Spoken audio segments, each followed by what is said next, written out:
Hello, this is Abby from ollieholly.com. Welcome to day 3 of my 12 days of Appliques crochet along. In today's video, I'll be showing you how to crochet this snowflake.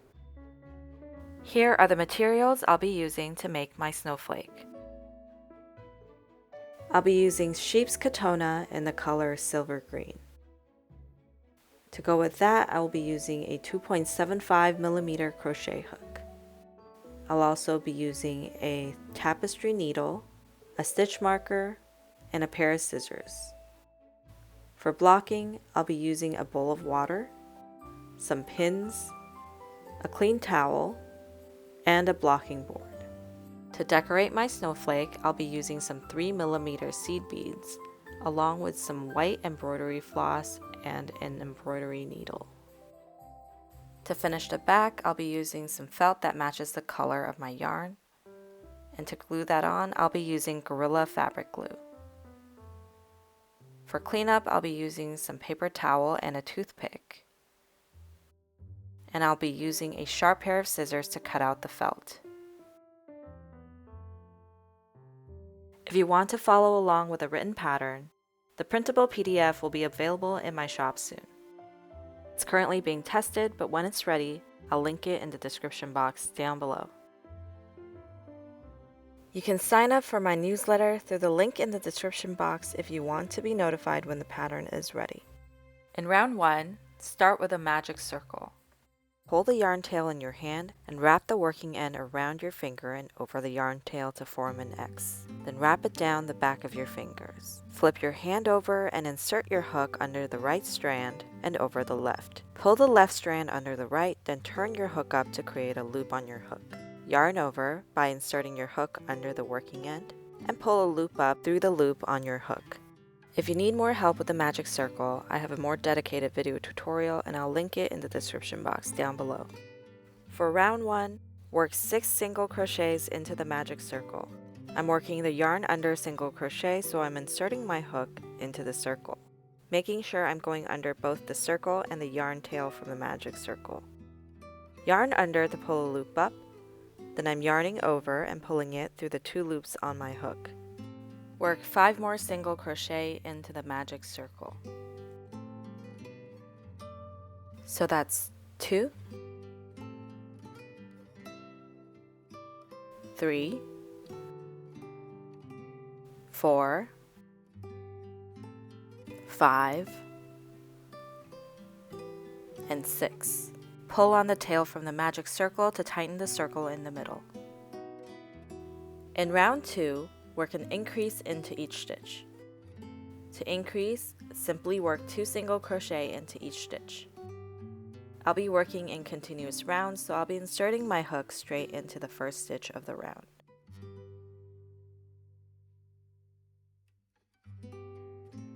So that's 1, and into the same stitch,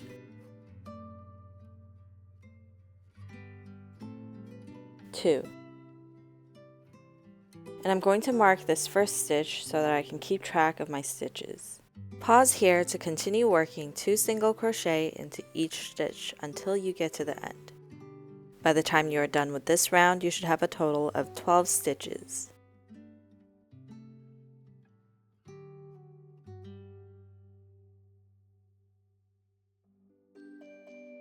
In round 3, start by working 1 single crochet into that first stitch.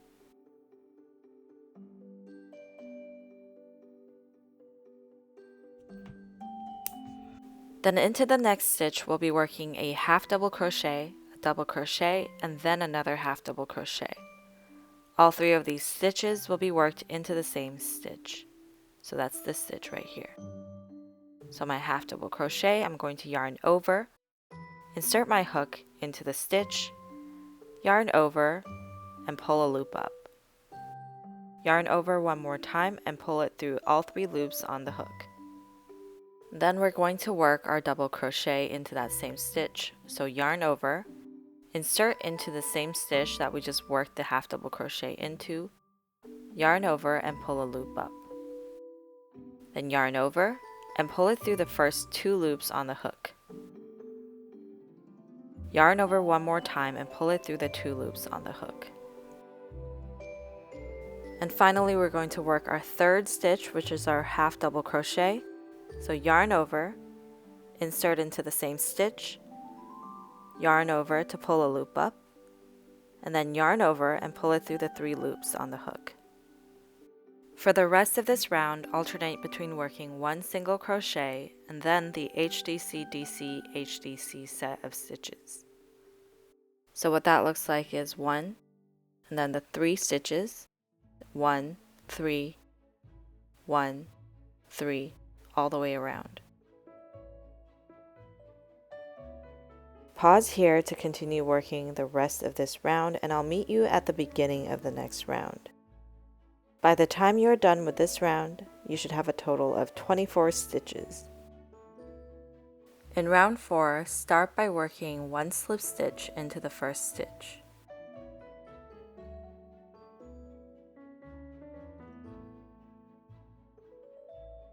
Next, we will be repeating the following steps all the way around. Slip stitch into the next stitch. In the previous round, we worked a half double crochet, a double crochet, then a half double crochet. Work 1 slip stitch into the first half double crochet. Then, into the double crochet, we will be making our 3 spikes. To start the spikes, slip stitch into the double crochet. Chain 2, then working into the back bumps of the chain, so this is the front of the chain, flip the chain over to see the back bumps. Skip the bump closest to your hook and work into that second one instead. Insert your hook under the bump and work a slip stitch. If you haven't already, flip the piece back so that the front is facing you. Then slip stitch back into the double crochet.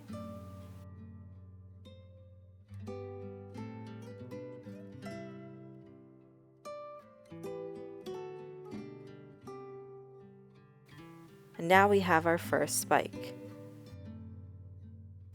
Next, chain 3.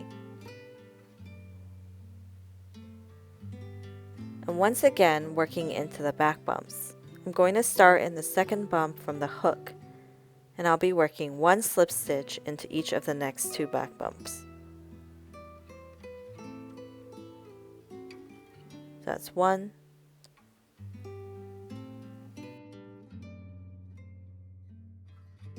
and 2. Slip stitch back into the double crochet.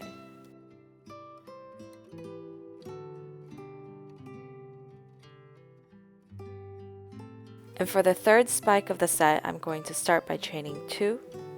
So that's 1, 2.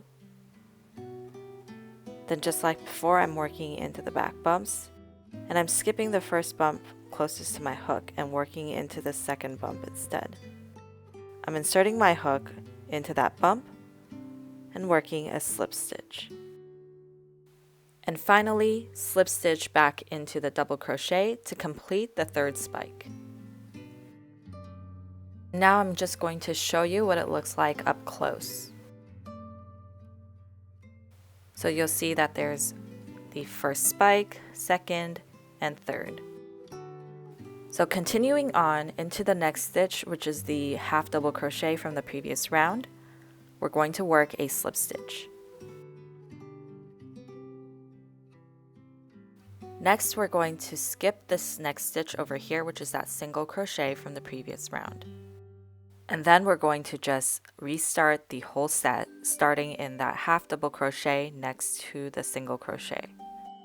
So just to recap, we're going to slip stitch into that half double crochet there. And then we're going to work the 3 spikes into the double crochet, slip stitch into the next half double crochet, and then skip the next stitch, and then continue on all the way around. So from this point on, I'll be repeating that 5 more times around this piece. So I'm just going to crochet along with you for the next step. So I'm inserting my hook into the half double crochet and working a slip stitch. Then into the double crochet, I'm going to slip stitch, then chain 2. So 1 and 2. Working into the back bumps. I'm skipping the first chain from my hook and working into the second bump, and I'm working a slip stitch into that chain. Then I'm going to slip stitch back into the double crochet, then chain 3. So 1, 2, 3. Into the back bumps. I'm skipping the first chain from my hook and I'm going to slip stitch into the next 2 back bumps. So that's 1,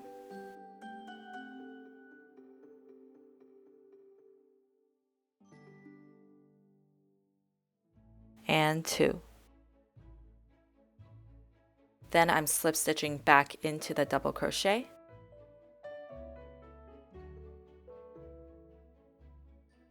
chain 2,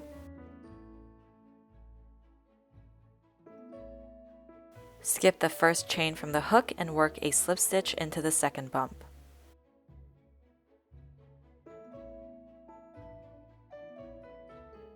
And then slip stitch back into the double crochet.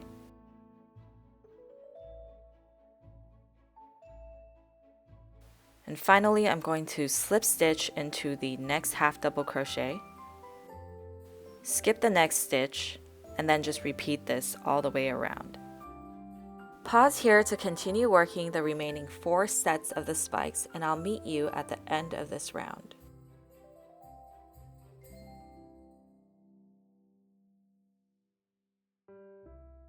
And into the final stitch, I'm going to work my slip stitch, and just ignore the instructions to skip the next stitch because we're at the end. Cut the working end of your yarn and fasten off. Work a seamless join in the round. Do so by threading your yarn tail onto a darning needle, and then we're going to locate the second stitch from our final stitch. So that's this stitch right here. Insert your needle through that stitch and out the back. Pull through. Then insert your needle into the final stitch, going through the center and out the back. Pull through. Weave the yarn tail into the back of the snowflake. Then trim off any excess yarn tails. To make the spikes more pronounced and to even out the stitches, I'm going to wet block my snowflake. The pink one in my left hand has been blocked already, and you can see that the spikes look a little bit more even. To wet block, fully saturate your snowflake in some cool water. Squeeze any excess water out, then blot on a clean washcloth or towel to wick off most of the moisture. Pin out each spike to shape. Then allow to dry fully before proceeding to the next step. With your white embroidery floss, embroider lines connecting the center to each spike in the shape of an asterisk. Separate out 2 strands of the 6-strand embroidery floss and embroider a small asterisk, with the lines going between the thicker strands. If you find that you're having a hard time pulling your needle out, using a pair of needle nose pliers can help. Tie the remaining floss in the back of the snowflake with a tight double knot. Trim off the excess floss. This part is optional, but you can sew some beads onto your snowflake to decorate it. I'm sewing 1 bead onto each end of the snowflake. Make sure to go through each bead at least twice, then tie a tight double knot in the back of the snowflake to fully secure. Cut out a piece of felt that's slightly bigger than your snowflake. I'm turning my snowflake into an ornament, so I'm going to glue a loop of yarn onto the back of my snowflake. Apply your glue to the back of the snowflake, making sure that you're getting each spike. Then press it down onto the felt. If you missed any of the spikes, you can always go back to glue it down. Allow it to fully dry before cutting the excess felt off. Once the glue is fully dry, take your sharp pair of scissors and cut the extra felt off. To get into the tight corners, use the tip of your scissors to cut inwards, like this. If you like this video, you may like a few of my other videos too. Please consider subscribing, and I hope to see you in the next one. Bye!